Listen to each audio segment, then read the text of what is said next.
தேவைகளை சந்திக்கிற ஒரு கர்த்தர் நமக்கு உண்டு.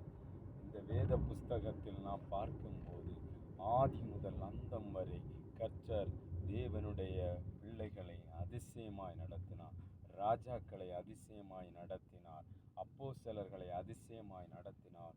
தீர்க்கதரிசிகளை அதிசயமாய் நடத்தினார். சிறியவர்களாய் இருந்தாலும் பெரியவர்களாய் இருந்தாலும் எல்லாவரையும் கர்த்தர் தம்முடைய கரத்தின் மறைவிலே வைத்து நடத்தினார். வேத புஸ்தகத்தில் பார்க்கும்போது ஆபிரகாம் தன்னுடைய மகனை பார்த்து சொல்லுகிறார், என் மகனே, கர்த்தருடைய பர்வதத்திலே எல்லாம் பார்த்து கொள்ளப்படும் என்று. ஹல்லேலூயா. அதுபோல நம்முடைய வாழ்க்கையில், நம்முடைய குடும்பத்தில் நமக்கு என்னென்ன தேவை என்று நம்முடைய பரமபிதா அறிந்திருக்கிறார். யெகோவா ஈரே. நம்முடைய எல்லா காரியங்களும் கர்த்தருடைய பர்வதத்திலே பார்த்து கொள்ளப்படும். கர்த்தருடைய புஸ்தகத்தில் பார்க்கும்போது ஆபிரகாம் ஆகாரை துரத்தி விடும்போது என்ன செய்வேன்னு சொல்லி இருந்த போதிலும் ஸ்தோத்திரம், அந்த பிள்ளையினுடைய கரைச்சலை கண்டு, அந்த பிள்ளையினுடைய அழுகையை கண்டு, இனி ஒரு துறவு துறக்காதா என்று அவங்களத்தில் அங்கலாய்த்து கொண்டிருக்கையில் கர்த்தர் ஒரு துறவை துறந்து கொடுத்தார். ஹல்லேலூயா.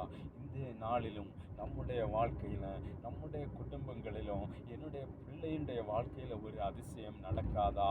என் கணவருடைய வாழ்க்கையில் ஒரு அதிசயம் நடக்காதா? என் மனைவியுடைய வாழ்க்கையில் ஒரு அதிசயம் நடக்காதா?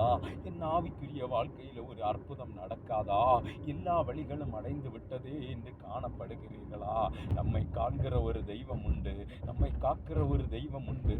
நம்மை பராமரிக்கிற ஒரு தெய்வம் உண்டு.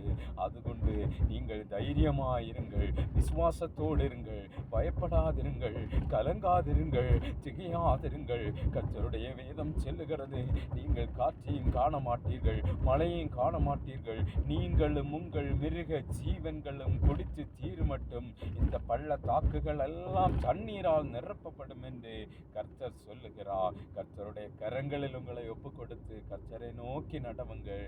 கர்த்தர் நம்மை வழி நடத்துவாராக. ஆமென்.